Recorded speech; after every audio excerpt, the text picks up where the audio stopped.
আমি হলাম মার্কেটের বস, আমার উপরে কেউ নাই। ভাইয়া একটু সাইড দেন, নতুন বস আসছে। আমি স্যামসাং গ্যালাক্সি S26 আলট্রা আগামী 6 মার্চ 2026 তারিখে মার্কেটে আসছি একদম কাঁপিয়ে দিতে। আমার কাছে স্ন্যাপড্রাগন 8 ইলিট প্রসেসর আছে। ওটা তো পুরনো। আমার ভেতরে আছে স্ন্যাপড্রাগন 8 এলিট জেন 5 সাথে অ্যাডভান্সড এআই। আমি গেম খেলবো না, গেমকে ওড়াবো। তোমারও 200 এমপি ক্যামেরা, আমারও 200 এমপি, কিন্তু আমার অ্যাপারচার f5 1.4, মানে রাতের অন্ধকারেও আমি দিনের মতো ক্লিয়ার ছবি তুলবো। আমি তো 45 ওয়াটে চার্জ হই। আর আমি 60 watt super fast charging 3.0 support করি, মাত্র 30 মিনিটে 75% চার্জ। সবচেয়ে বড় চমক শুনবা, আমার আছে বিল্ট ইন প্রাইভেসি ডিসপ্লে। বাসে বা ট্রেনে পাশে বসা কেউ আমার স্ক্রিন দেখতে পারবে না, শুধু আমি দেখবো।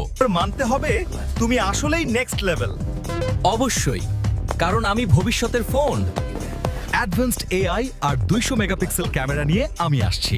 আরো এমন এক্সক্লুসিভ টেক ফ্যাক্ট জানতে ফলো করো টেক জোন।